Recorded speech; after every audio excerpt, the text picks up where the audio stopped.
सोमवार के दिन सुबह उठते ही यह 3 मंत्र जपने से जीवन के सारे पाप और दुख स्वयं मिट जाते हैं। दर्शक बंधु, क्या सच में सोमवार की सुबह इतनी महत्वपूर्ण होती है? क्या सच में सिर्फ जागने के कुछ क्षणों में हमारा पूरा जीवन बदल सकता है? ये वही सवाल हैं जो हर भक्त के मन में कभी ना कभी उठते हैं, और आज हम उसी रहस्य को खोलने वाले हैं।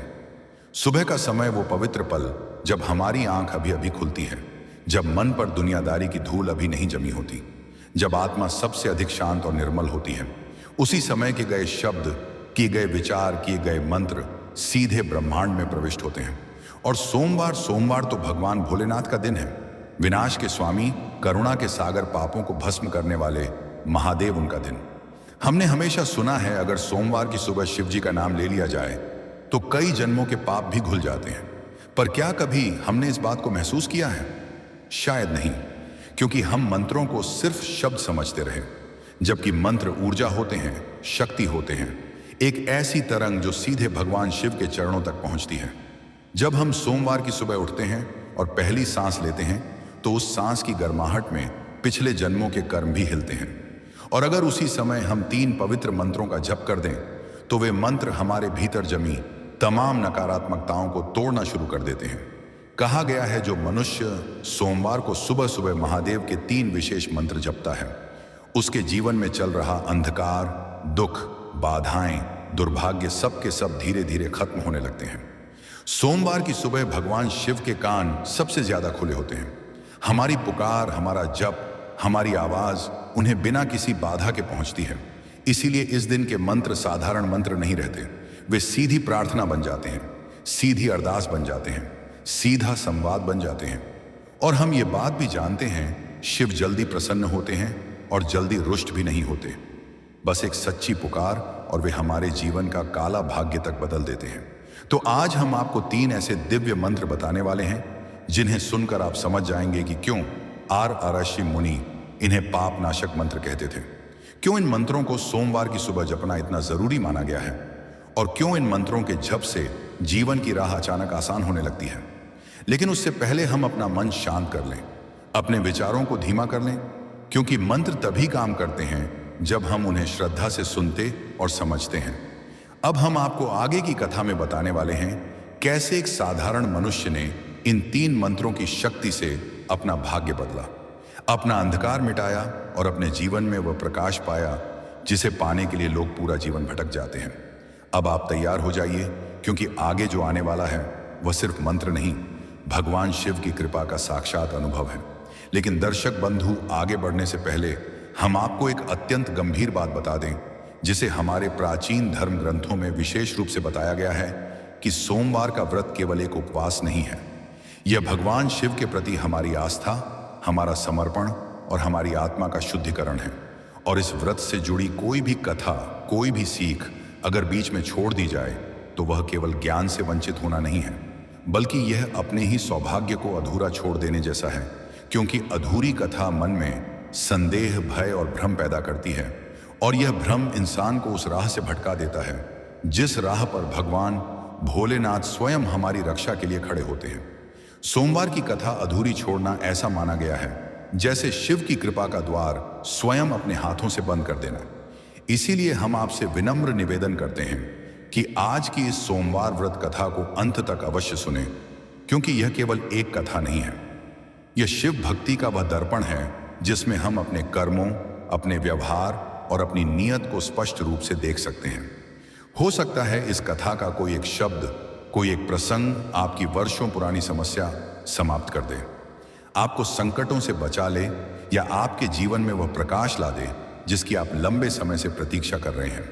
क्योंकि सोमवार व्रत की कथाओं में वह दिव्य शक्ति होती है जो दुष्कर्मों को पवित्र कर्म में बदल देती है और पापों को शिव के चरणों में समर्पित कर देती है।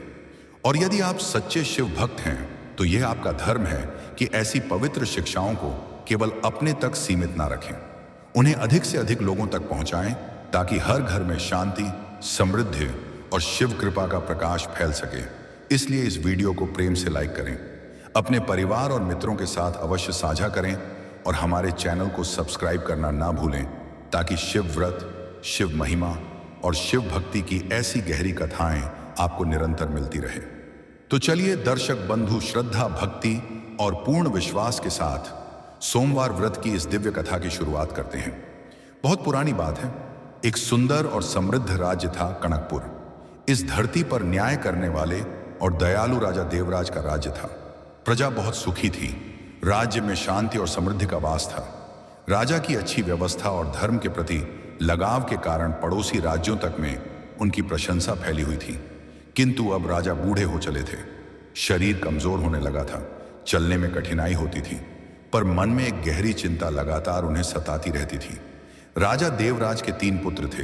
बड़े बेटे का नाम था राजकुमार धूर्त सिंह, मझले बेटे का नाम था राजकुमार गर्वेश और सबसे छोटे बेटे का नाम था राजकुमार सत्यप्रिय। तीनों ही राजकुमार शिक्षित थे, युद्ध कला में निपुण थे और देखने में सुंदर थे, लेकिन तीनों के स्वभाव में जमीन आसमान का अंतर था। बड़े राजकुमार धूर्त सिंह बहुत ही चालाक और चतुर थे। उन्हें हर समस्या का हल निकालना आता था, चाहे वह सही तरीके से हो या गलत तरीके से। उन्हें बस अपनी जीत से मतलब था। मझले राजकुमार गर्वेश बहुत ही अभिमानी और घमंडी थे। उन्हें अपनी ताकत और अपने रूप पर बहुत गर्व था। वे हमेशा दूसरों को नीचा दिखाने की कोशिश करते रहते थे। लेकिन सबसे छोटे राजकुमार सत्यप्रिय का स्वभाव बिल्कुल अलग था। वे बहुत ही सरल, सच्चे और भोले मन के थे। उन्हें झूठ बोलना आता ही नहीं था। प्रजा उन्हें बहुत प्यार करती थी क्योंकि वे हमेशा सबकी मदद करते थे। लेकिन उनके दोनों बड़े भाई उन्हें मूर्ख समझते थे। धूर्त सिंह अक्सर कहते थे, अरे सत्यप्रिय, तुम तो बिल्कुल भोले भाले हो। इस दुनिया में झूठ बोलना भी जरूरी होता है, सच्चाई हमेशा काम नहीं आती। गर्वेश भी हंसते हुए कहते, हाँ भाई, तुम तो बच्चों जैसे हो। राजा बनने के लिए चालाकी और ताकत दोनों चाहिए। तुम्हारी सच्चाई से कुछ नहीं होगा। राजा देवराज इन सब बातों को ध्यान से देखते रहते थे। उन्हें अपने तीनों बेटों से बहुत प्यार था, लेकिन वे चिंतित थे कि उनके बाद कनकपुर का राजा कौन बनेगा। धूर्त सिंह चालाक तो हैं, लेकिन उनमें ईमानदारी की कमी है। गर्वेश ताकतवर तो हैं, लेकिन उनमें घमंड बहुत ज्यादा है। और सत्यप्रिय सच्चे तो हैं, लेकिन क्या उनमें राजा बनने की योग्यता है? ये सोचकर राजा परेशान रहने लगे। उन्हें रात को नींद नहीं आती थी। दिन में भी मन अशांत रहता था। राजगुरु और मंत्री भी इस बात को लेकर चिंतित थे। एक दिन राजा देवराज ने अपने राजगुरु को बुलाया। राजगुरु का नाम था अमरनाथ। वे बहुत ही बुद्धिमान और अनुभवी थे। राजा ने गहरी सांस लेते हुए कहा, गुरुदेव, मेरा शरीर अब साथ नहीं दे रहा। लगता है मेरा समय पूरा होने वाला है, लेकिन मैं एक बहुत बड़ी समस्या में फंसा हूं। मुझे अपना उत्तराधिकारी चुनना है। तीनों बेटों में से किससे राजा बनाऊं, यह समझ नहीं आ रहा। धूर्त सिंह चालाक है, लेकिन उन पर विश्वास नहीं किया जा सकता। गर्वेश ताकतवर है, लेकिन घमंडी है। और सत्यप्रिय सच्चे हैं, लेकिन क्या वे राज्य संभाल पाएंगे? राजगुरु ने शांत स्वर में उत्तर दिया, राजन, आपकी चिंता स्वाभाविक है, लेकिन किसी भी राजा के लिए सबसे बड़ा गुण होता है ईमानदारी और सत्य। बिना ईमानदारी के कोई भी राजा अच्छा शासन नहीं कर सकता। राजा ने पूछा, लेकिन गुरुदेव, मैं कैसे जानूं कि मेरे तीनों बेटों में से सच्चा कौन है? सभी मेरे सामने तो अच्छे बनकर रहते हैं। राजगुरु अमरनाथ ने मुस्कुराते हुए कहा, महाराज, इसके लिए एक परीक्षा लेनी होगी। ऐसी परीक्षा जो तीनों राजकुमारों के असली चरित्र को सामने ला दे। मैं एक योजना बताता हूं। आप तीनों राजकुमारों को बुलाइए और उन्हें एक कार्य दीजिए। जो इस कार्य में सफल होगा वही राजा बनेगा।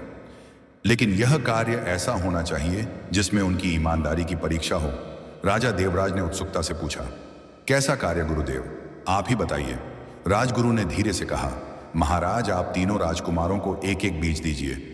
उन्हें कहिए कि इस बीज को लगाकर 1 वर्ष तक इसकी देखभाल करनी है। 1 वर्ष बाद जो सबसे सुंदर और स्वस्थ पौधा लेकर आएगा वही राजा बनेगा। राजा को यह विचार बहुत पसंद आया।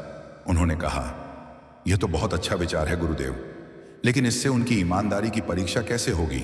राजगुरु ने रहस्यमय मुस्कान के साथ कहा, महाराज, आप जो बीज उन्हें देंगे वह साधारण बीज नहीं होगा, वह उबला हुआ बीज होगा। उबले हुए बीज से कभी कोई पौधा नहीं उगता। अब देखना यह है कि तीनों राजकुमारों में से कौन सच बोलता है और कौन झूठ का सहारा लेता है। जो सच बोलेगा कि उसका पौधा नहीं होगा वही सच्चा है, और जो झूठे पौधे लेकर आएगा वह बेईमान है। राजा देवराज की आंखों में चमक आ गई। वाह गुरुदेव, आपकी बुद्धि का कोई जवाब नहीं। यह परीक्षा तो वाकई अद्भुत है। अब मैं अपने तीनों बेटों की असलियत जान सकूंगा। अगले दिन राजा देवराज ने दरबार में घोषणा की। सभी दरबारी मंत्री और तीनों राजकुमार उपस्थित थे। राजा ने गंभीर स्वर में कहा, मेरे प्रिय पुत्रों और सभी उपस्थित जनों, सुनिए। मेरा शरीर अब कमजोर हो चुका है। मेरा समय पूरा होने वाला है। इसीलिए मैंने निर्णय लिया है कि अब मुझे अपना उत्तराधिकारी चुनना होगा। लेकिन राजा बनना आसान नहीं है। राजा को धैर्यवान, कुशल और सबसे बढ़कर ईमानदार होना चाहिए।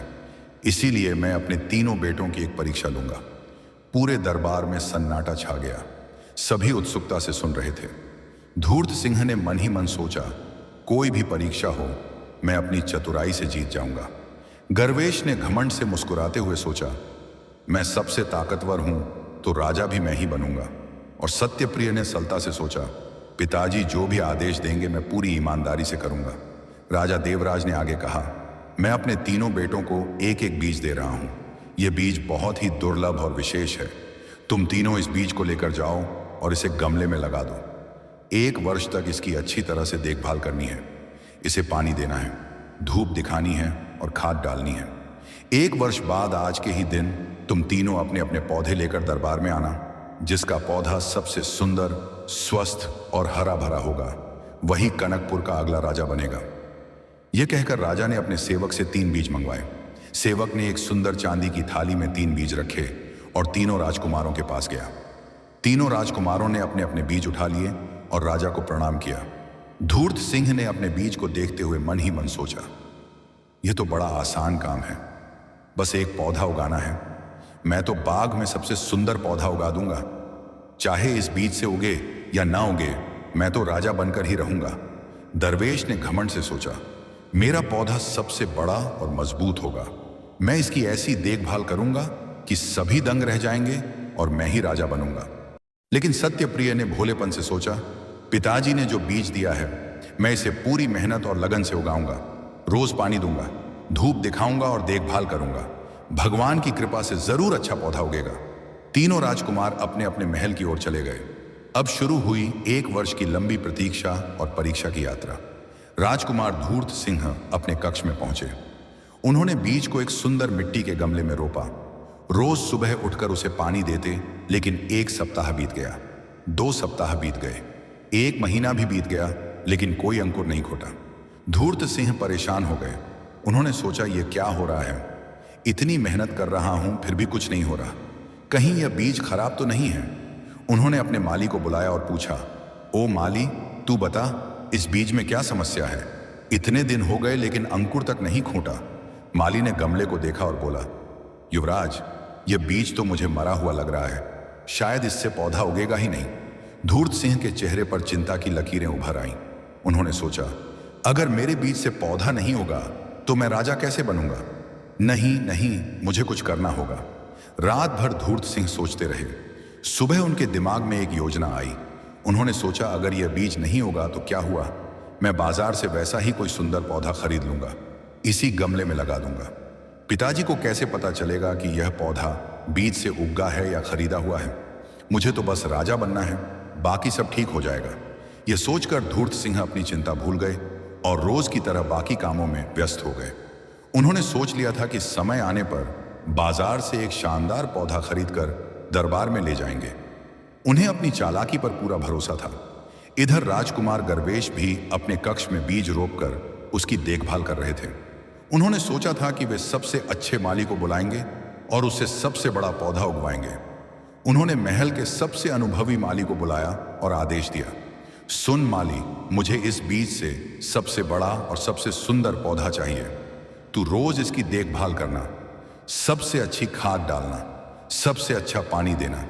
अगर यह पौधा अच्छा नहीं होगा तो मैं तुझे दंड दूंगा। माली डर गया और बोला, जी युवराज, जैसा आप कहेंगे। माली रोज आकर गमले में पानी देता, खाद डालता और धूप दिखाता। लेकिन 1 महीना बीत गया, 2 महीने बीत गए, फिर भी कुछ नहीं हुआ। माली परेशान हो गया। उसने गर्वेश से कहा, युवराज, मुझे माफ करें, लेकिन यह बीज उग ही नहीं रहा। शायद यह खराब है। दरवेश को बहुत गुस्सा आया।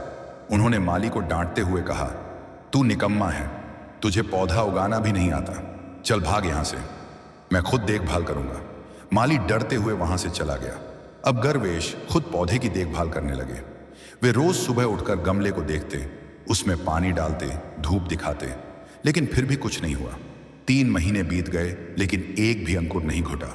दरवेश अब चिंतित होने लगे। उन्होंने सोचा, यह बीज तो उग ही नहीं रहा। अगर मैं खाली गमला लेकर गया तो सब हंसेंगे, मेरी इज्जत मिट्टी में मिल जाएगी। नहीं, यह नहीं हो सकता, मुझे कुछ करना होगा। एक दिन गर्वेश राजमहल के बगीचे में घूम रहे थे। वहां उन्हें बहुत सुंदर सुंदर पौधे दिखे। उनके मन में विचार आया, क्यों ना मैं इन्हीं में से कोई पौधा अपने गमले में लगा दूं, फिर मैं कह दूंगा कि यही मेरा पौधा है। यह सोचकर उन्होंने अपने मन को शांत किया और सोच लिया कि समय आने पर वे भी बगीचे से एक सुंदर पौधा अपने गमले में लगा देंगे। लेकिन सबसे छोटे राजकुमार सत्यप्रिय की स्थिति अलग थी। उन्होंने भी अपने बीज को बड़े प्यार से एक सुंदर मिट्टी के गमले में रोपा। रोज सुबह उठकर वे खुद उस गमले में पानी देते, उसे धूप दिखाते, शाम को उसकी मिट्टी को ढीला करते। वे रोज भगवान से प्रार्थना करते, हे भगवान, मेरे पिताजी ने जो बीज दिया है वह जरूर उगे। मैं पूरी मेहनत से इसकी देखभाल कर रहा हूं, कृपा करके इसमें अंकुर फूटने दीजिए। लेकिन 1 सप्ताह बीत गया, 2 सप्ताह बीत गए, 1 महीना बीत गया, लेकिन कुछ नहीं हुआ। सत्यप्रिय चिंतित हो गए। उन्होंने सोचा, शायद मुझसे कुछ गलती हो रही है। उन्होंने महल के माली को बुलाया और विनम्रता से पूछा, माली काका, आप तो बहुत अनुभवी हैं, कृपा करके बताइए कि मुझसे क्या गलती हो रही है। मैं रोज पानी दे रहा हूं, फिर भी यह बीज नहीं उग रहा।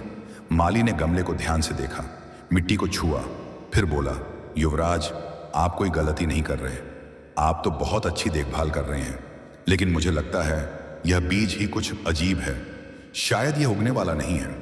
सत्यप्रिय ने दुखी होकर कहा, लेकिन काका, फिर मैं क्या करूं?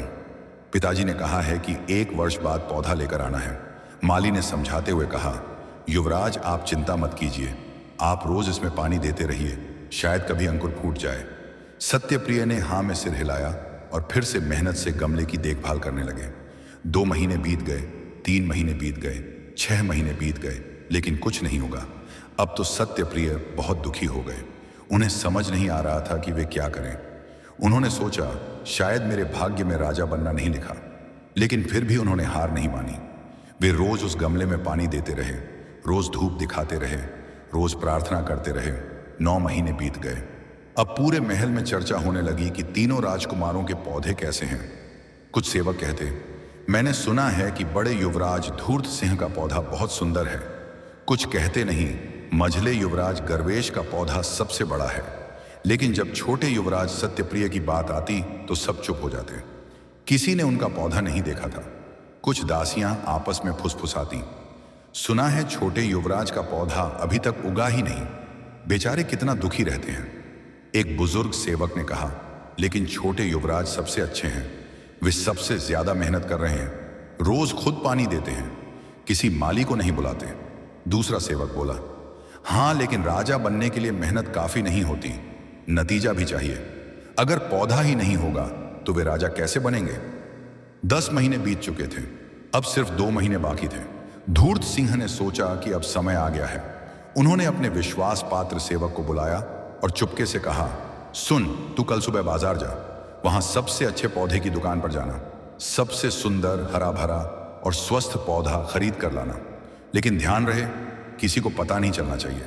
तो चुपचाप जाना और चुपचाप वापस आना। सेवक ने हाँ में सिर हिलाया और अगले दिन सुबह सुबह बाजार चला गया। बाजार में उसने एक बहुत ही सुंदर पौधा देखा। उसकी पत्तियां चमकदार थीं, तना मजबूत था, फूल खिले हुए थे। सेवक ने दुकानदार से पूछा, यह पौधा कितने का है? दुकानदार बोला, यह तो बहुत दुर्लभ पौधा है, इसकी कीमत 100 स्वर्ण मुद्राएं हैं। सेवक ने बिना सोचे समझे 100 स्वर्ण मुद्राएं दी और पौधा खरीद लिया। सेवक पौधा लेकर महल वापस आया। धूर्त सिंह बहुत खुश हुए। उन्होंने उस पौधे को देखा और मन ही मन सोचा, वाह, यह तो वाकई बहुत सुंदर है। अब मैं इसे अपने उस गमले में लगा दूंगा जिसमें पिताजी का बीज था, फिर कौन जानेगा कि यह खरीदा हुआ है। धूर्त सिंह ने अपने कक्ष में जाकर उस पुराने गमले से सूखी मिट्टी निकाली, फिर नई मिट्टी डाली और उसमें वह खरीदा हुआ पौधा लगा दिया। पौधा इतना सुंदर लग रहा था कि कोई भी कह सकता था कि यह बहुत अच्छी देखभाल से उगाया गया है। धूर्त सिंह मुस्कुराए और बोले, अब तो राजगद्दी मेरी ही है, मेरा पौधा सबसे सुंदर है, पिताजी को तो मुझे ही राजा बनाना पड़ेगा। वे रोज उस पौधे को पानी देते, उसकी पत्तियों को साफ करते, ताकि दरबार में जाते समय वह और भी चमकदार लगे। इधर राजकुमार गर्वेश भी अपनी तैयारी में लगे थे। उन्होंने भी सोच लिया था कि अब बस कुछ ही समय बचा है। एक रात वे चुपके से राजमहल के बगीचे में गए। वहां उन्होंने सबसे सुंदर और सबसे बड़ा पौधा देखा। वह पौधा लगभग 4 फुट ऊंचा था। उसमें लाल रंग के सुंदर फूल खिले हुए थे। पत्तियां गहरे हरे रंग की थीं। गर्वेश ने चारों ओर देखा, कोई नहीं था। उन्होंने जल्दी से उस पौधे को जड़ से उखाड़ा और अपने कक्ष में ले आए। फिर उन्होंने अपने उस गमले में वह पौधा लगा दिया। पौधा इतना बड़ा था कि गमला छोटा पड़ रहा था। गर्वेश ने एक और बड़ा गमला मंगवाया और उसमें पौधा लगाया। अब पौधा और भी शानदार लग रहा था। गर्वेश घमंड से हंसे और बोले, मेरा पौधा सबसे बड़ा और सबसे ताकतवर है। यह तो साफ दिख रहा है कि मैं ही राजा बनने के योग्य हूं। उन्होंने अपने दिल में सोचा कि अब दरबार में सब मेरी तारीफ करेंगे। लेकिन सत्यप्रिय की स्थिति बिल्कुल अलग थी। 11 महीने बीत चुके थे। अब सिर्फ 1 महीना बाकी था, लेकिन उनके गमले में अभी तक एक भी अंकुर नहीं खूंटा था। गमले में बस सूखी मिट्टी दिख रही थी। सत्यप्रिय बहुत दुखी थे। वे रोज उस गमले के पास बैठते और सोचते कि आखिर मुझसे क्या गलती हो गई। मैंने तो पूरी मेहनत की, रोज पानी दिया, धूप दिखाई, प्रार्थना की, फिर भी यह बीज नहीं उगा।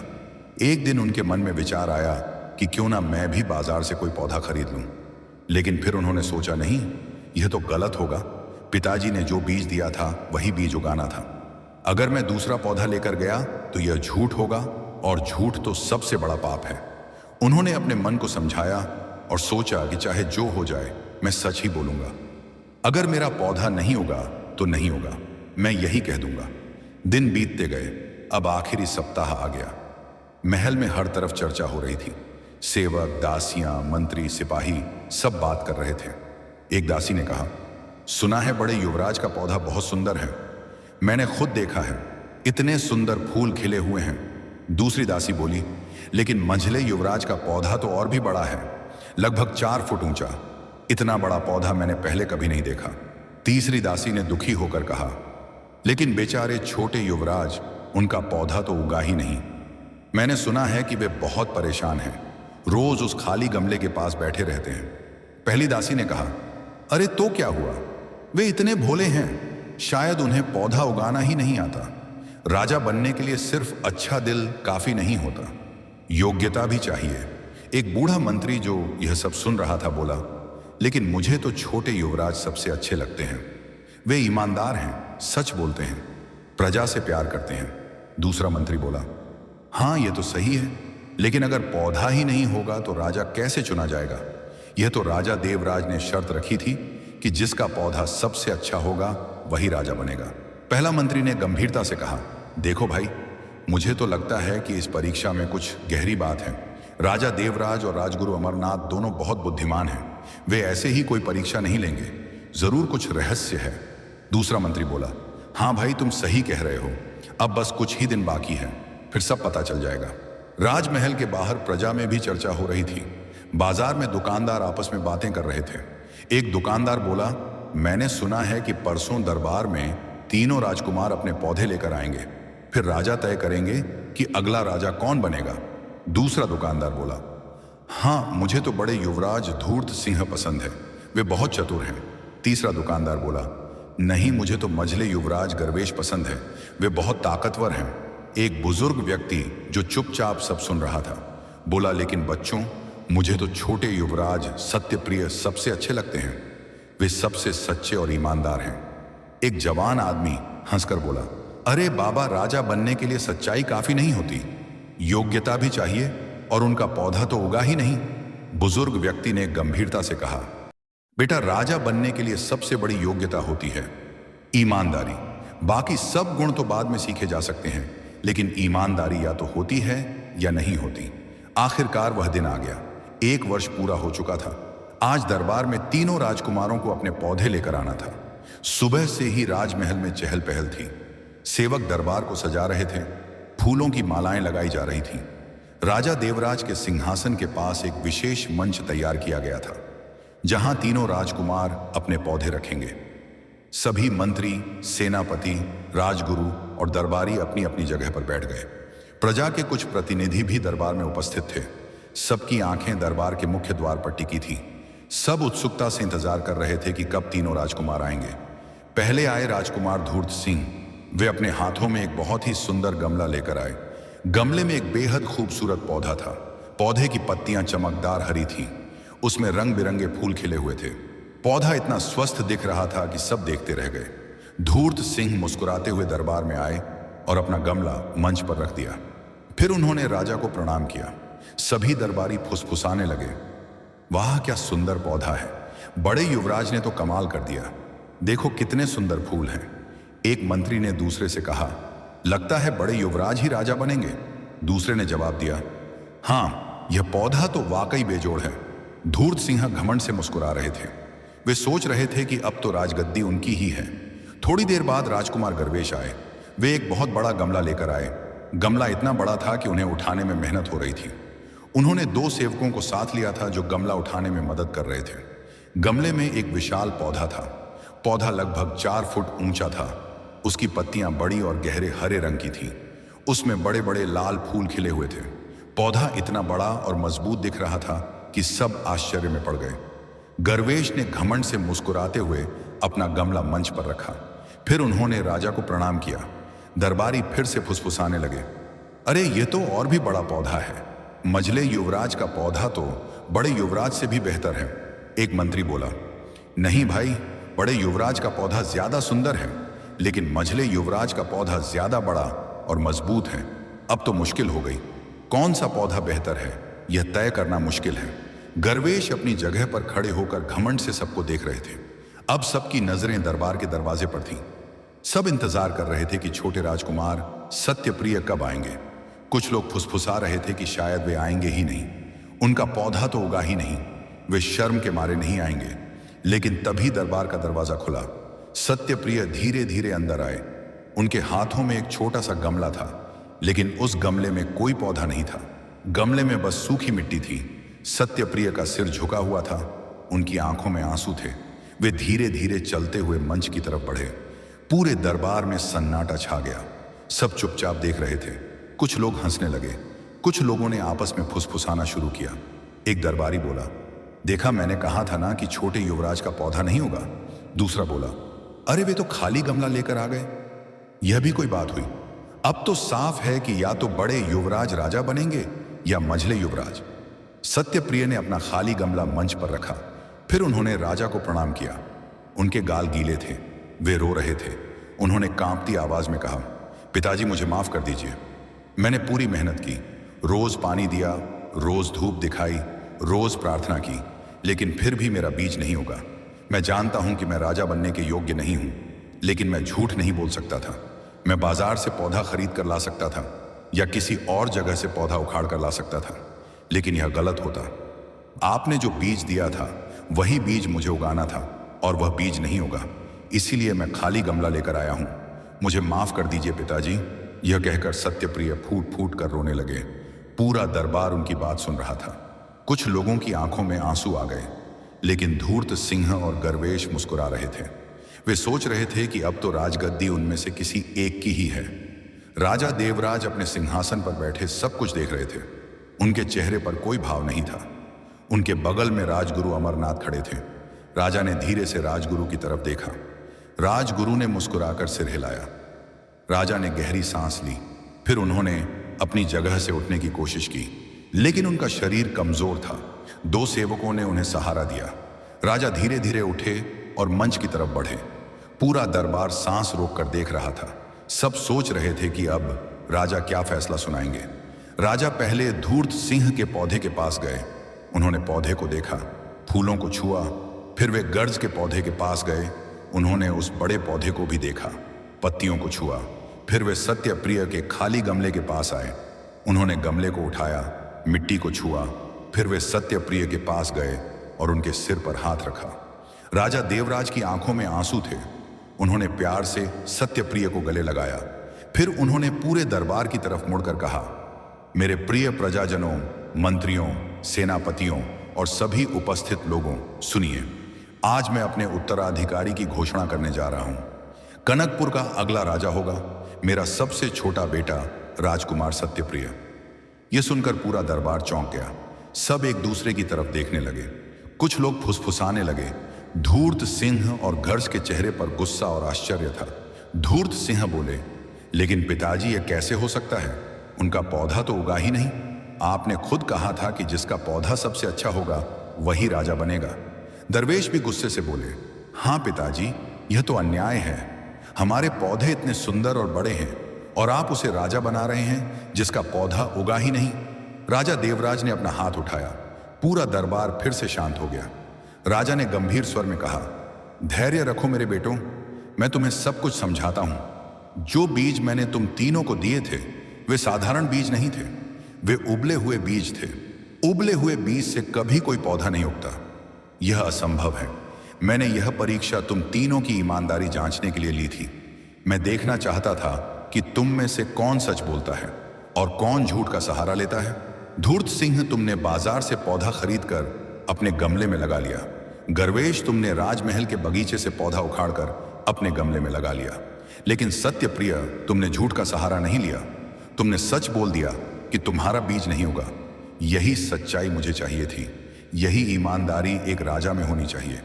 पूरा दरबार सन्नाटे में था। सबको अब समझ आ गया कि यह परीक्षा क्या थी। धूर्त सिंह और गर्वेश के चेहरे शर्म से झुक गए। उन्हें अपनी गलती का एहसास हो गया। राजा ने आगे कहा, मेरे बेटों, तुम दोनों में भी बहुत अच्छे गुण हैं। धूर्त सिंह, तुम बहुत चतुर हो, समस्याओं का हल निकालना तुम्हें आता है। और गर्वेश, तुम बहुत बलवान हो, युद्ध कला में तुम निपुण हो। लेकिन तुम दोनों में एक बहुत बड़ी कमी है। तुम में ईमानदारी की कमी है। एक राजा चाहे कितना भी चतुर हो, चाहे कितना भी ताकतवर हो, अगर वह ईमानदार नहीं है तो वह अच्छा राजा नहीं बन सकता। प्रजा का विश्वास जीतने के लिए सबसे जरूरी चीज है ईमानदारी। बिना ईमानदारी के कोई भी राज्य लंबे समय तक नहीं चल सकता। धूर्त सिंह ने सिर झुकाकर कहा, पिताजी, मुझे माफ कर दीजिए।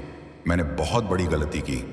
मुझे अपनी चतुराई पर इतना घमंड हो गया था कि मैं सही गलत का फर्क भूल गया। मैं समझ गया हूं कि ईमानदारी से बड़ी कोई चतुराई नहीं होती। गर्वेश भी आगे बढ़े और बोले, पिताजी, मुझसे भी बहुत बड़ी भूल हुई। मुझे अपनी ताकत पर इतना घमंड था कि मैं भूल गया कि असली ताकत तो चरित्र में होती है। मैं समझ गया हूं कि सच्चाई से बड़ी कोई ताकत नहीं होती। दोनों भाइयों ने सत्यप्रिय की तरफ देखा। सत्यप्रिय अभी भी रो रहे थे, लेकिन अब यह खुशी के आंसू थे। धूर्त सिंह और गर्वेश ने अपने छोटे भाई को गले लगाया। धूर्त सिंह ने कहा, भाई, हम दोनों को तुम पर बहुत गर्व है। हम तुम्हें मूर्ख समझते थे, लेकिन असल में मूर्ख तो हम थे। तुम सच्चे हीरे हो। गर्वेश ने भी कहा, हाँ भाई, तुम सबसे योग्य हो। तुम ही इस राज्य के राजा बनने के हकदार हो। हम दोनों हमेशा तुम्हारा साथ देंगे, तुम्हारी मदद करेंगे।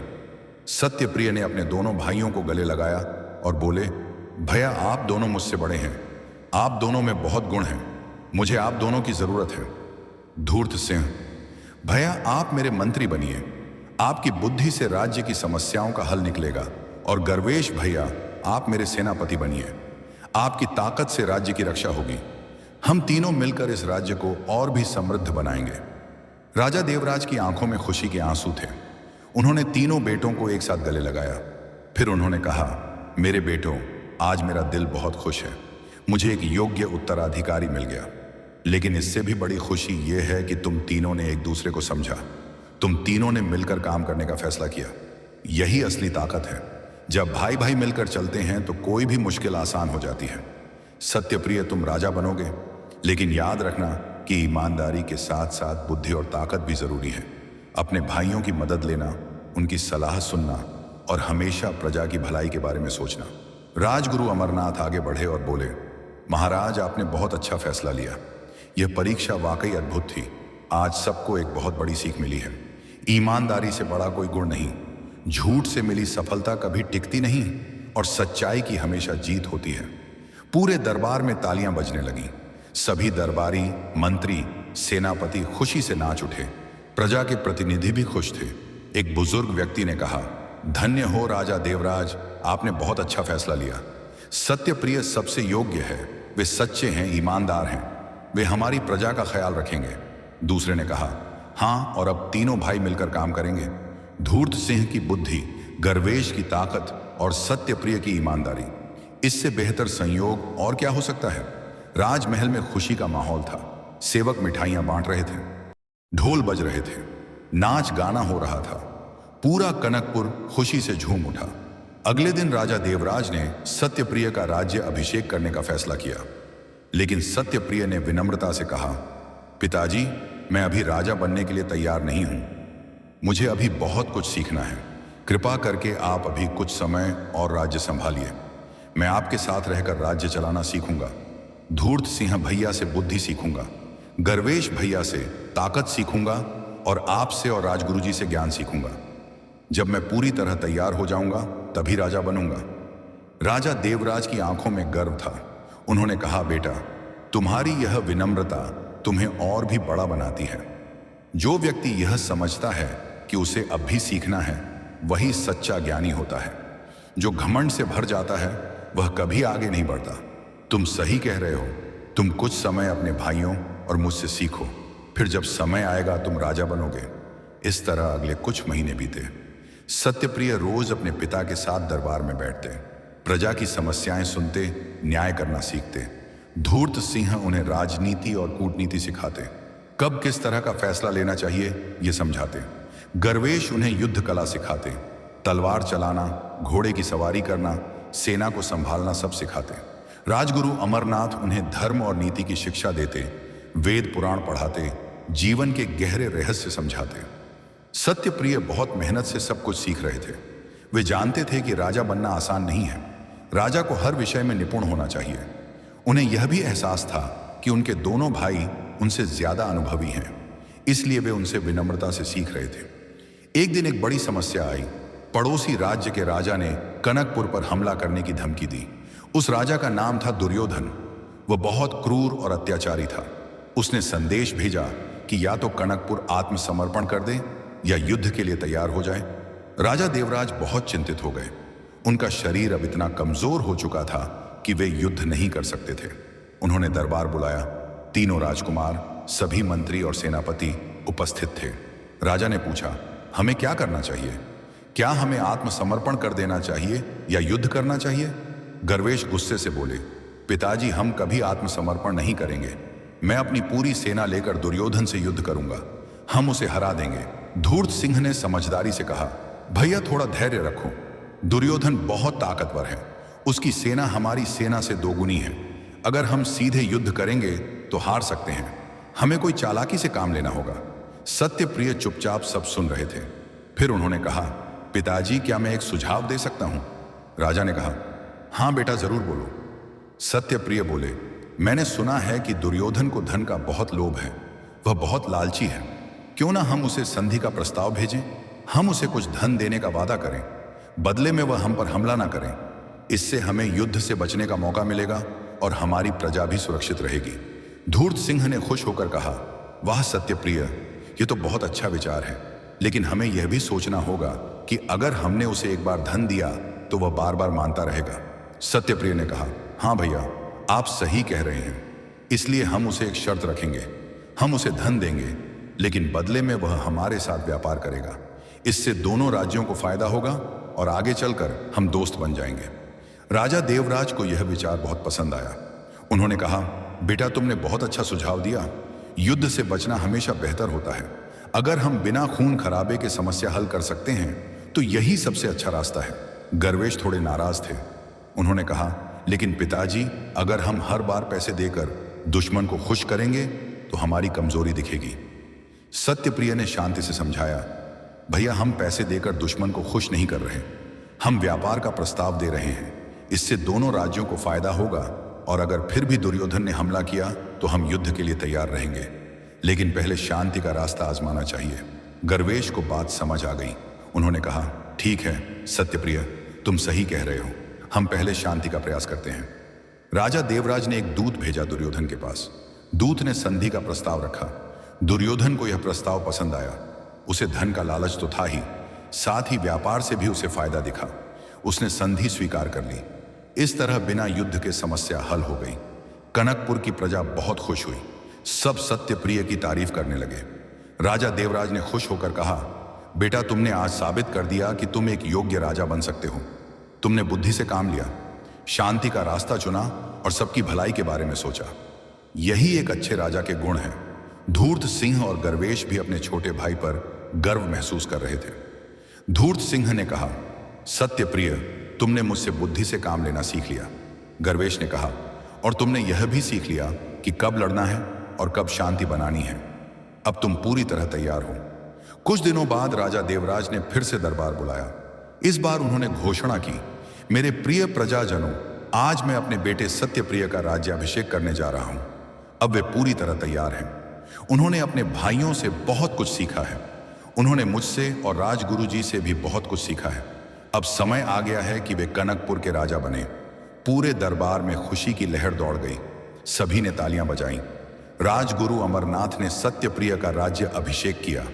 उनके सिर पर मुकुट रखा, उन्हें सिंहासन पर बिठाया। धूर्त सिंह और गर्वेश ने अपने छोटे भाई को गले लगाया और आशीर्वाद दिया। राजा देवराज की आंखों में खुशी के आंसू थे। उन्होंने कहा, बेटा अब तुम राजा हो, लेकिन याद रखना कि राजा होना सिर्फ ताज पहनना नहीं है। राजा होना एक बहुत बड़ी जिम्मेदारी है।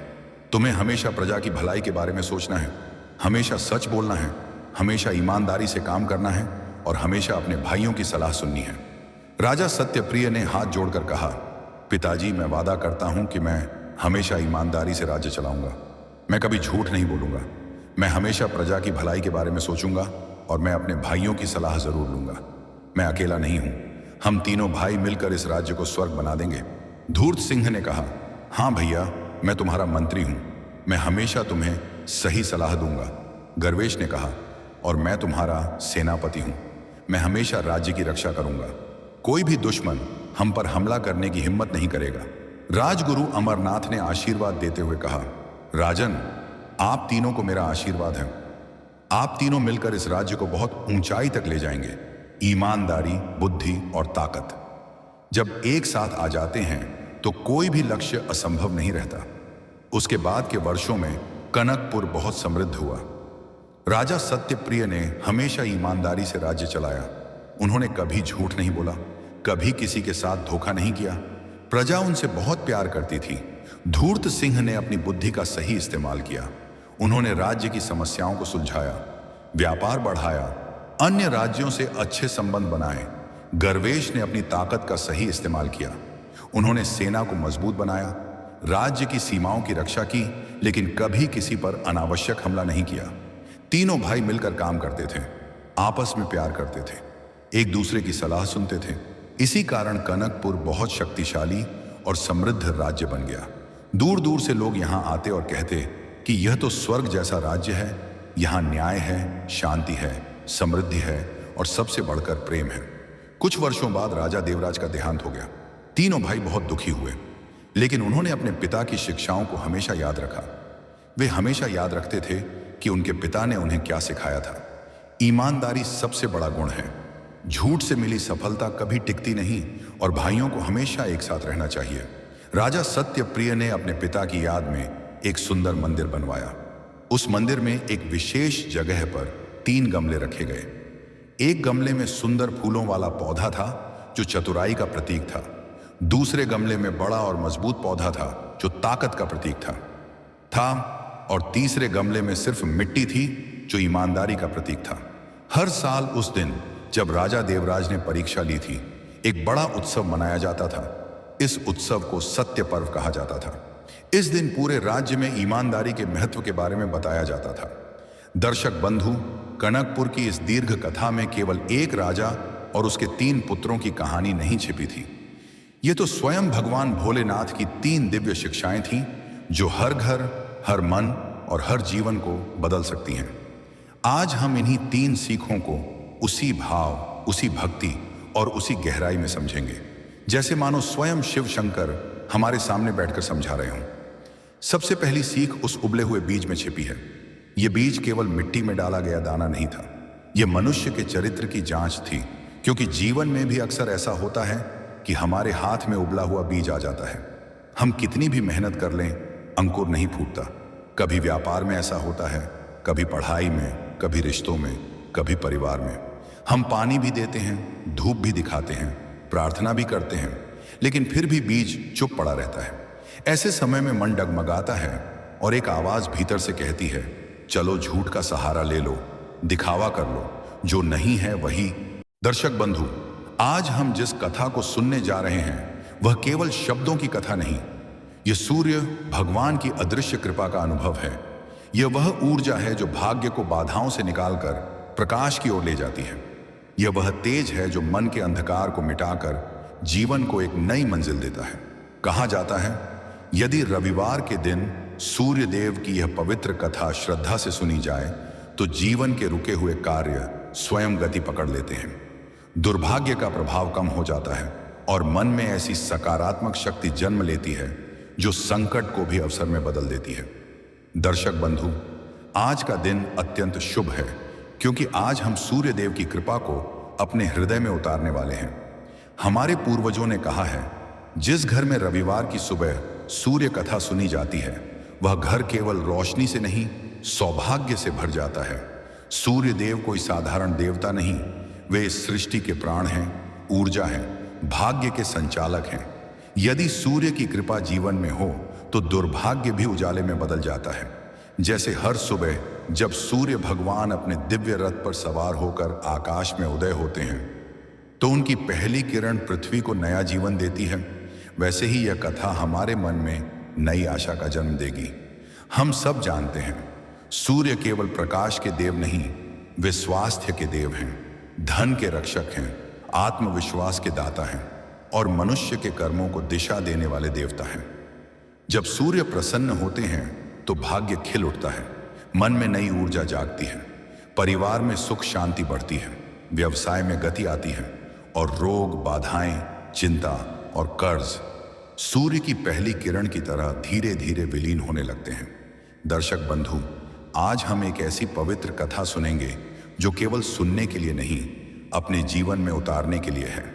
यह कथा सूर्य देव का आशीर्वाद है जो सीधे आत्मा तक पहुंचकर मन के बोझ, दुख और भय को हल्का कर देती है।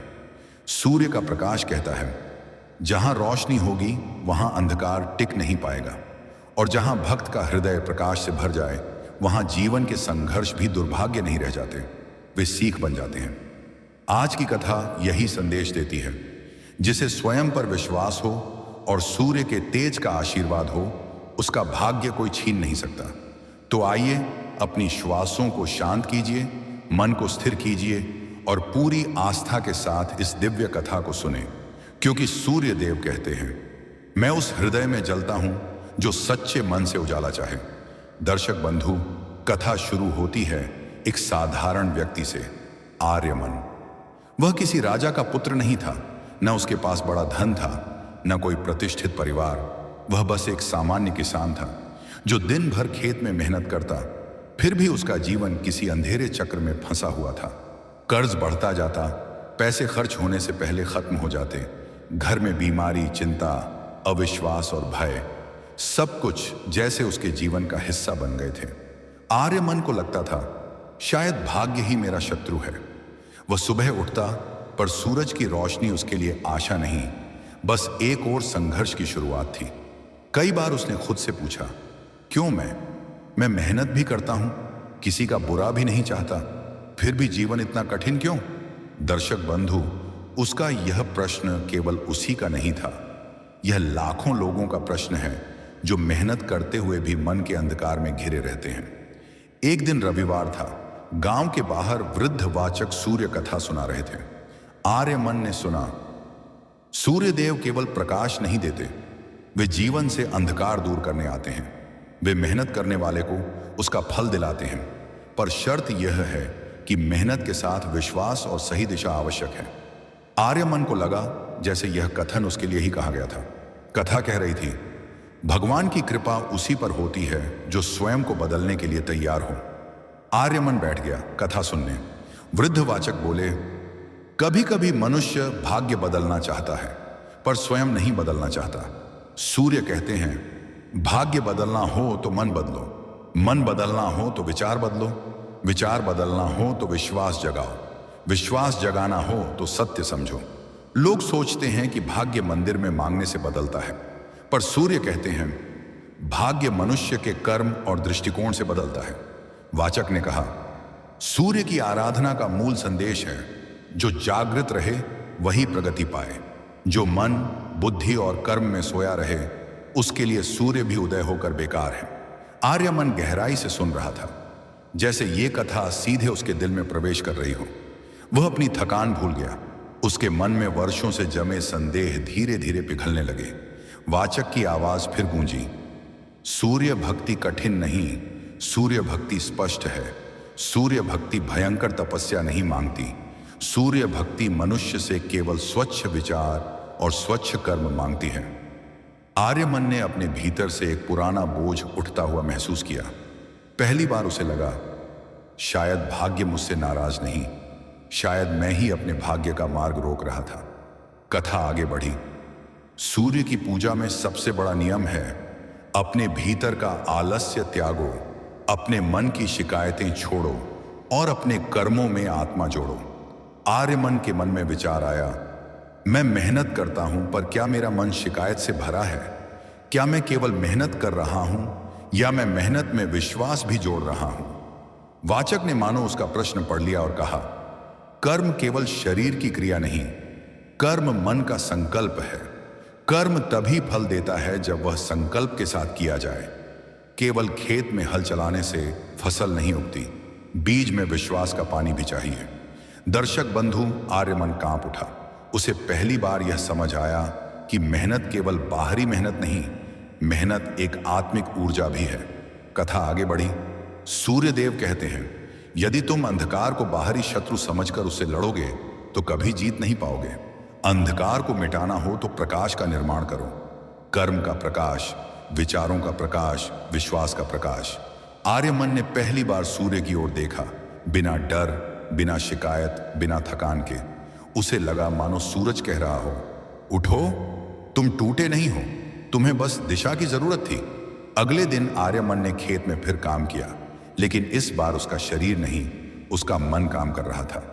वह काम करते हुए मन ही मन सूर्य मंत्र जपता, AUM आदित्याय नमः। दूसरे दिन भी उसने यही किया। तीसरे दिन, चौथे दिन, कुछ नहीं बदला, लेकिन आर्यमन बदल गया। अब वह मेहनत दुख की तरह नहीं, मेहनत को उत्सव की तरह कर रहा था। पहले जहां वह सोचता था मेरा भाग्य खराब है, अब वह सोचता मैं अपने भाग्य को सुधारने के लिए काम कर रहा हूं। दर्शक बंधु, इतना छोटा परिवर्तन, फिर भी इतना बड़ा प्रभाव। कुछ हफ्तों बाद बारिश समय पर आई, फसल मजबूत हुई, उत्पादन पहले से 2 गुना। लोग हैरान, आर्यमन की किस्मत कैसे पलटी? आर्यमन मुस्कुराता और कहता, किस्मत नहीं बदली, मेरा दृष्टिकोण बदल गया। भाग्य को सुधारने से पहले मैंने अपने मन को सुधारा। लोग पूछते, क्या तुमने कोई विशेष पूजा की, कोई अनुष्ठान? आर्यमन बोला, पूजा तो रोज होती है, पर मैं उसे समझ नहीं पाया था। सूर्य की पूजा केवल दीप जला देने से नहीं होती, सूर्य की पूजा अपने कर्म में तेज लाने से होती है। जब हमारा मन आलस्य छोड़कर कर्म की ओर चलता है, तभी सूर्य की कृपा हमारे साथ चलती है। एक वृद्ध किसान बोला, तो क्या केवल मेहनत ही सब कुछ है? आर्यमन बोला, मेहनत आधा सत्य है, दूसरा आधा सत्य है सकारात्मक भावना। सूर्य की पूजा का मतलब है कर्म में प्रकाश जोड़ना। जो मन में शिकायत, भय और संदेह रखकर काम करे, वह सूर्य से दूर हो जाता है, और जो मन में विश्वास रखकर काम करे, वह सूर्य की पहली किरण जैसा बन जाता है। गांव में चर्चा फैल गई। आर्यमन ने कोई चमत्कार नहीं किया, उसने अपने भीतर का अंधकार दूर किया। लोग कहते, सूर्य कथा केवल सुनने की चीज नहीं, सूर्य कथा जीने की चीज है। दर्शक बंधु, धीरे धीरे गांव में परिवर्तन आया। लोग सुबह जल्दी उठने लगे, सूर्य मंत्र जपने लगे, बिना थकावट, बिना शिकायत काम करने लगे, और सबसे महत्वपूर्ण, अपने कर्म में आत्मसम्मान जोड़ने लगे। हर घर में रोशनी थी, प्रार्थना से नहीं, प्रयास से। प्रयास वह प्रार्थना है जो सूर्य तक सीधा पहुंचती है। लोग पूछते, क्या सूर्य कथा सुनने से दुख मिट जाते हैं? आर्यमन बोलता, सुनने से नहीं, कथा को जीवन में उतारने से। कथा मनुष्य को मजबूत बनाती है, मजबूत मनुष्य अपना दुख मिटा देता है। यही सूर्य की कृपा है, और यही समझ गांव की नियति बदल गई। दर्शक बंधु, सूर्य सिर्फ प्रकाश नहीं, सूर्य दिशा है। जो दिशा को समझ ले वह अंधकार से डरता नहीं, वह अंधकार को मिटा देता है। दर्शक बंधु, गांव में परिवर्तन स्पष्ट हो चुका था। आर्यमन के जीवन ने यह सिद्ध कर दिया कि सूर्य भक्ति केवल पूजा में नहीं, सूर्य भक्ति कर्म में जागने वाली रोशनी है। लेकिन यह कथा अभी समाप्त नहीं हुई थी। जिस दिन परिवर्तन स्थिर होने लगता है, उसी दिन एक नया परीक्षा द्वार भी खुलता है। गांव के पास के नगर में एक बड़ा व्यापारी था। उसका नाम था तेजन। उसके पास धन था, प्रतिष्ठा थी, पर उसके भीतर संदेह और भय था। वह सोचता था, अगर लोग सूर्य भक्ति में कर्म की शक्ति को पहचानने लगेंगे तो लोग डरकर पूजा नहीं करेंगे, दान मेरे पास नहीं आएगा, मेरा मंदिर व्यवसाय कमजोर हो जाएगा। जिस स्थान पर लाभ धर्म से बड़ा हो जाए, वहां धर्म विरोध पैदा होता है। तेजन ने सोचा, मुझे सूर्य भक्ति को रोकना होगा। लोगों को कर्म की नहीं, मेरी दान की जरूरत होनी चाहिए। उसने अपने पुरोहितों और कुछ धूर्त लोगों को इकट्ठा किया। वे गांव आए और आर्यमन से बोले, तुम सूर्य भक्ति को गलत दिशा में ले जा रहे हो। भक्ति में कर्म कहां? भक्ति तो केवल पूजा है, मंत्र है, दान है। तुम लोगों को कर्म की ओर मोड़कर देवताओं से दूर कर रहे हो। आर्यमन ने शांत स्वर में उत्तर दिया, भक्ति मनुष्य को देवता की इच्छा का दास नहीं बनाती। भक्ति मनुष्य को आत्मसम्मान देती है। दान पर निर्भर रहने वाला भक्त नहीं, कमजोर होता है। सूर्य भक्त वह है जो स्वयं अपनी मेहनत और सद्बुद्धि से जीवन चलाए। तेजन बोला, तो क्या दान गलत है? आर्यमन बोला, दान गलत नहीं, दान का उद्देश्य गलत हो सकता है। दान वह है जो किसी को निर्भर न बनाए, दान वह है जो किसी को खड़ा कर दे। तेजन ने ताना मारा, तुम लोगों को पूजा कम और कर्म ज्यादा सिखा रहे हो, ऐसा धर्म कैसे हो सकता है? आर्यमन मुस्कुराया और बोला, पूजा का उद्देश्य क्या है? ईश्वर को प्रसन्न करना या स्वयं में सुधार लाना? पुरोहितों ने उत्तर दिया, स्वयं में सुधार तो मनुष्य को करना चाहिए, किसी देवता की आवश्यकता ही क्या है? आर्यमन ने गंभीर स्वर में कहा, यदि मनुष्य ईश्वर को समझ ले तो मनुष्य स्वयं में सुधार करता है, और यदि मनुष्य स्वयं में सुधार कर ले तो उसे देवता की शक्ति प्राप्त होती है। ईश्वर पूजा में नहीं, ईश्वर सुधार में उतरते हैं। भीड़ में हलचल होने लगी। तेजन की योजना कमजोर पड़ने लगी। तेजस्विता धार्मिक आस्था से नहीं आती, सत्य से आती है। आर्यमन ने आगे कहा, सूर्य हमें दान नहीं देते, सूर्य हमें ऊर्जा देते हैं। ऊर्जा को उपयोग करना हमारा कर्म है। यदि प्रकाश मिलकर भी हम अंधकार में रहें तो दोष सूरज का नहीं, दोष हमारी दृष्टि का है। सूर्य केवल प्रकाश देते हैं, चुनना हमें पड़ता है कि उस प्रकाश में खेत बोए या अशांति। तेजन चौंक गया। ऐसा धर्म तर्क उसने कभी नहीं सुना था। उसने फिर कहा, लेकिन भक्ति में पूजा का अधिकार पुरोहितों के पास है, लोग अपने आप कैसे पूजा करें? आर्यमन बोला, सूर्य की पूजा मन में होती है, सूर्य की पूजा आंखों की रोशनी में होती है, सूर्य की पूजा कर्म की ईमानदारी में होती है। यदि पूजा केवल पुरोहितों के अधिकार में हो जाए तो भक्ति व्यापार बन जाती है। सूर्य भक्ति व्यापार नहीं, सूर्य भक्ति जीवन का चरित्र है। पुरोहित गुस्से से बोले, तुम हमारे कार्य पर हमला कर रहे हो। आर्यमन बोला, मैं किसी पुरोहित पर हमला नहीं कर रहा, मैं उस अज्ञान पर चोट कर रहा हूं जो मनुष्य को स्वतंत्रता से रोकता है। सूर्य की पूजा मंदिर में हो या मन में, सूर्य को फर्क नहीं पड़ता, पर पूजा कैसी हो इससे मनुष्य को फर्क पड़ता है। भीड़ में बैठे लोग एक एक बात खामोश होकर समझ रहे थे। आस्था अब तार्किक रूप से मजबूत हो रही थी। दर्शक बंधु, जिस धर्म में आस्था और बुद्धि मिल जाए उस धर्म को कोई शक्ति रोक नहीं सकती। तेजन भीतर से भयभीत हो चुका था। भय हमेशा क्रोध पैदा करता है।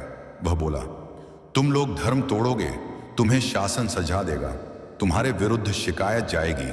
आर्यमन शांत था। उसने कहा, यदि कर्म का धर्म गलत है तो शासन हमें दंड दे दे, यदि सत्य गलत है तो इतिहास हमें मिटा दे, पर यदि हम सही हैं तो समय स्वयं हमारे पक्ष में खड़ा होगा। लोगों के मन में क्रांति की भावना नहीं, सत्य की शक्ति जाग चुकी थी। तेजन हारता जा रहा था। उसने अंतिम वार किया, अगर सूर्य सब कुछ कर्म से देते हैं तो पूजा का क्या लाभ? आर्यमन ने अंतिम उत्तर दिया, पूजा लाभ के लिए नहीं, पूजा प्रेरणा के लिए है। पूजा हमें याद दिलाती है कि हम शक्तिवान हैं। पूजा सूर्य को नहीं बदलती, पूजा हमें बदलती है। पूजा आंतरिक ऊर्जा का उद्घाटन है। पूजा भाग्य नहीं बदलती, पूजा भाग्य बदलने की हिम्मत देती है, और यही सूर्य की कृपा है। जिस पूजा से डर खत्म हो जाए वह पूजा सच्ची होती है। जिस पूजा से मनुष्य की आंखें खुल जाएं वह पूजा पवित्र होती है। तेजहन में दम नहीं बचा। भीड़ उठ खड़ी हुई, गुस्से में नहीं, सम्मान में। लोग बोले, हम सूर्य की पूजा करेंगे पर डर में नहीं, सम्मान में। हम कर्म करेंगे पर बाध्यता में नहीं, आत्मसम्मान में। हम दान देंगे पर भिखारियों को नहीं, मनुष्यता को। हम भक्ति करेंगे पर अधीनता में नहीं, आत्मज्ञान में। दर्शक बंधु, यही सूर्य भक्ति का अंतिम संदेश प्रकट हुआ। सूर्य पूजा व्यक्ति को देवताओं का दास नहीं बनाती, सूर्य पूजा व्यक्ति को कर्म स्वामी बनाती है। सूर्य भक्ति चमत्कार नहीं देती, सूर्य भक्ति चरित्र देती है। सूर्य देव दुख नहीं मिटाते, सूर्य देव दुख मिटाने की शक्ति देते हैं। जो अपने जीवन की जिम्मेदारी से भागे वह सूर्य का भक्त नहीं, जो अपने जीवन की जिम्मेदारी उठाए वही सूर्य का सच्चा भक्त है। आर्यमन की आवाज अंत में गूंजी, सूर्य देव हमें बांधते नहीं, सूर्य देव हमें जगाते हैं। जो जागे वही सूर्य का, जो सोए वह अंधकार का। आज से सूर्य मंदिर छोटा नहीं हुआ, आज से मनुष्य बड़ा हो गया। आज से सूर्य पूजा खत्म नहीं हुई, आज से सूर्य पूजा कर्म में प्रवेश कर गई। यही सूर्य कथा का अंतिम संदेश है। कर्म ही प्रार्थना है, कर्म ही भक्ति है, कर्म ही भाग्य है। दर्शक बंधु, आर्यमन की बुद्धि अब केवल उसका जीवन नहीं बदल रही थी, अब वह समाज के स्वरूप को बदलने लगी थी। जो लोग पहले भिखारी मानसिकता में जीते थे वे अब आत्मसम्मान का महत्व समझ रहे थे। जो व्यापारी पहले दान का दिखावा करते थे वे अब मेहनत का मूल्य पहचानने लगे थे। परंतु परिवर्तन कभी परंपरा के साथ नहीं चलता, परिवर्तन परंपराओं को चुनौती भी देता है। तेजहन पराजित हुआ था पर उसका मन पराजय स्वीकार करने वाला नहीं था। लाभ खोते लोग धर्म को बदलने नहीं देते, वे धर्म को रोकना चाहते हैं। उसने नगर के बड़े व्यापारियों को इकट्ठा किया और कहा, यदि यह सूर्य धर्म विस्तृत हो गया तो लोग दान बंद कर देंगे, गरीब कमाने लगेंगे, हमारी दुकानों का लाभ घट जाएगा, हमारे मंदिरों में भीड़ कम हो जाएगी, और धर्म के नाम पर हम जो कुछ कमाते हैं वह सब खत्म हो जाएगा। कुछ व्यापारी बोले, तो हम आर्यमन को रोकें, क्या वह विद्रोही है? एक नेता व्यापारी बोला, नहीं, वह विद्रोही नहीं, उसने कोई आक्रोश पैदा नहीं किया, उसने लोगों को सोचने के लिए कहा। सोच सबसे खतरनाक होती है। यदि मनुष्य सोचने लगे तो उसका नियंत्रण खो जाता है, इसीलिए हमें उसकी सोच पर नियंत्रण चाहिए। तेजहन बोला, फिर हम क्या करें? व्यापारी नेता बोला, सूर्य धर्म को दमन नहीं किया जा सकता, पर उसे अपने लाभ के लिए मोड़ा जा सकता है।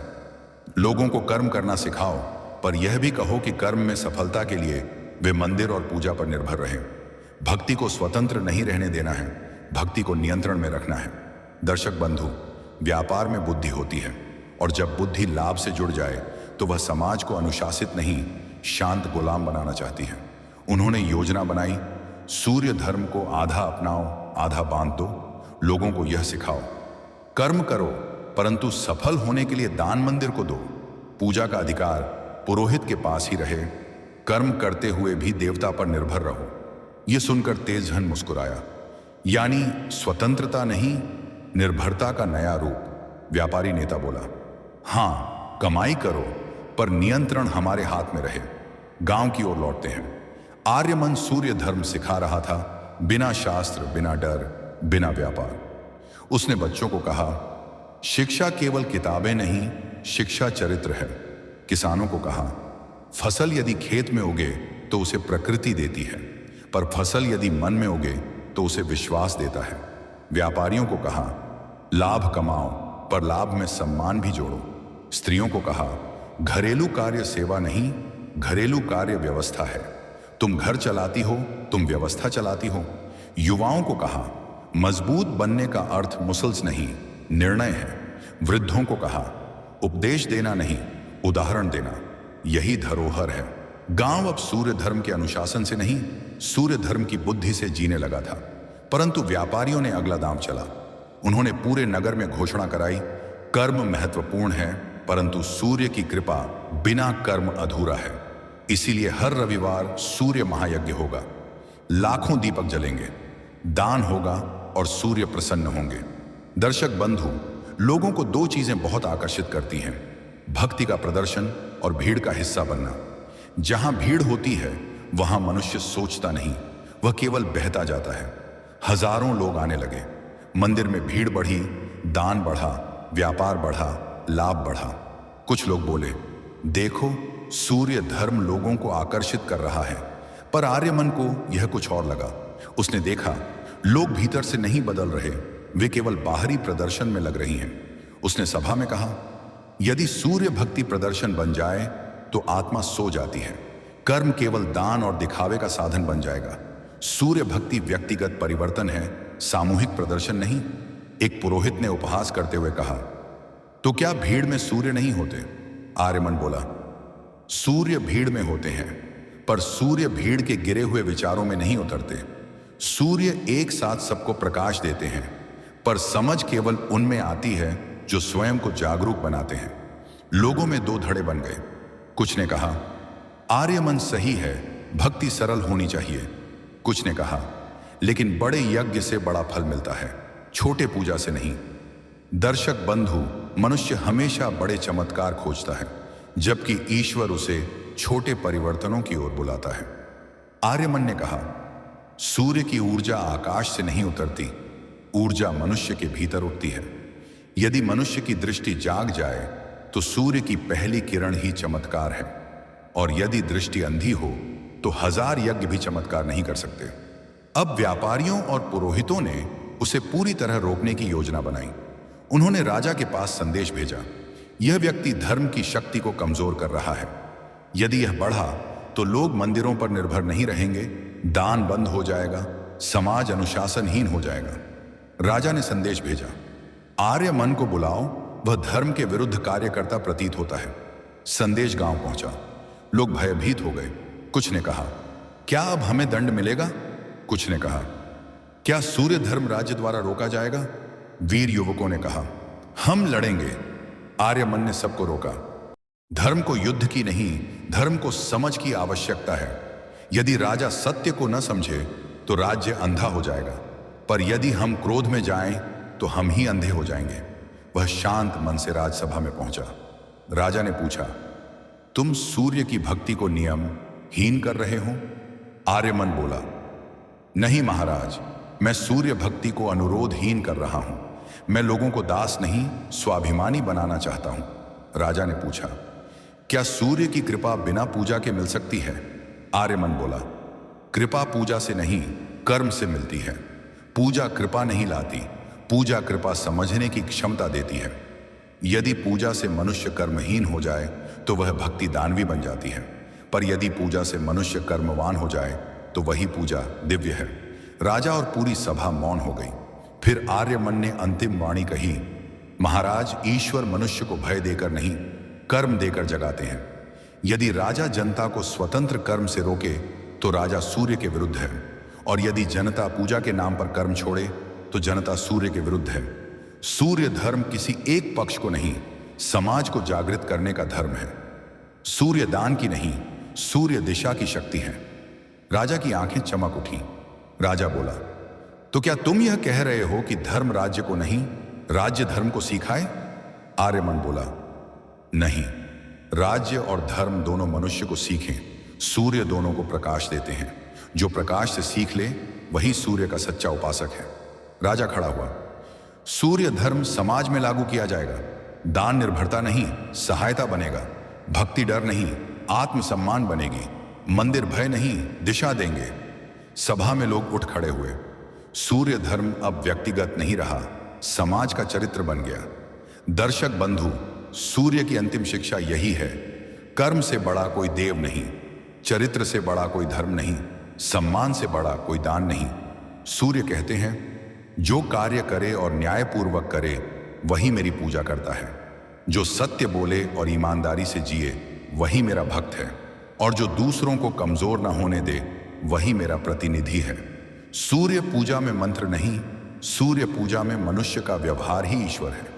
और जब मनुष्य यह समझ ले तो कोई अंधकार, कोई भाग्य, कोई विपत्ति उसके प्रकाश को रोक नहीं सकती। यही सूर्य धर्म की परम सिद्धि है। AUM सूर्याय नमः। दर्शक बंधु, सूर्य धर्म अब केवल गांव या आर्यमन तक सीमित नहीं रहा। राजा ने घोषणा की, अब दान किसी को निर्भर नहीं बनाएगा, दान अवसर देगा। पूजा भय नहीं, सम्मान देगी। सूर्य धर्म कर्म पर आधारित होगा। अनेक लोगों ने तालियां बजाईं। लोगों को लगा अब सब बदल जाएगा। पर परिवर्तन शब्दों से नहीं, परिवर्तन स्वार्थ की परीक्षा से गुजरता है। जिन व्यापारियों, पुरोहितों और नेताओं को धर्म के नाम पर लाभ मिलता था, वे केवल पराजित हुए थे, मिटे नहीं थे। वे फिर उठे और इस बार उन्होंने हथियार नहीं, कानून, तर्क और राजनीति उठाई। उन्होंने राजा से गुप्त बात की, महाराज, सूर्य धर्म समाज को स्वतंत्र कर देगा, पर स्वतंत्र जनता शासन को चुनौती देती है। जब लोग स्वयं निर्णय लेने लगेंगे तो राजसत्ता कमजोर हो जाएगी। आप शासन करना चाहते हैं या लोगों को अपने बराबर खड़ा करना चाहते हैं? राजा को प्रश्न हिला गया। सब शासकों में शक्ति को खोने का भय होता है। भय अज्ञान से नहीं, भय अधिकार खोने के डर से होता है। व्यापारी नेता बोला, यदि लोग अपने कर्म के स्वामी बन गए तो वे कर चुकाना भी प्रश्न कर सकते हैं। वह कहेंगे, हम अपना जीवन खुद चला रहे हैं, राज्य क्यों चलाए? पुरोहित बोला, यदि लोग स्वयं पूजा करने लगे तो पुरोहितों की क्या भूमिका रह जाएगी? कुछ मंत्रियों ने कहा, सूर्य धर्म यदि व्यक्तिगत शक्ति बन गया तो सत्ता कमजोर हो जाएगी। राज्य को धर्म पर नियंत्रण रखना चाहिए। राजा मौन रहा। राजा का मौन इतिहास बदल देता है। दूसरी तरफ आर्यमन अपने गांव लौट चुका था। उसे राजा के संदेह की खबर नहीं थी। वह लोगों को सिखा रहा था, कर्म को सम्मान चाहिए, दान को स्वाभिमान चाहिए, भक्ति को विवेक चाहिए। गांव में लोग सनराइज के साथ उठते, काम करते और शाम को सूर्य मंत्र के साथ अपने दिन की समीक्षा करते। आर्यमन एक सभा में बोल रहा था, जो मनुष्य शाम को अपने कर्मों का मूल्यांकन कर ले, उसे सुबह किसी देवता से कुछ मांगने की आवश्यकता नहीं होती, क्योंकि जिसने रात को सत्य देखा वह सुबह का सूर्य बनकर उठता है। लोग समझ रहे थे कि सूर्य धर्म कोई अनुष्ठान नहीं, एक आत्मिक अनुशासन है। युवक पूछते, गुरु आर्यमन, क्या हम राजा से कुछ मांगें? न्याय, भूमि, सहायता, धन? आर्यमन कहता, राज्य से मांगना नहीं, राज्य के साथ मिलकर समाज को बनाना सीखो।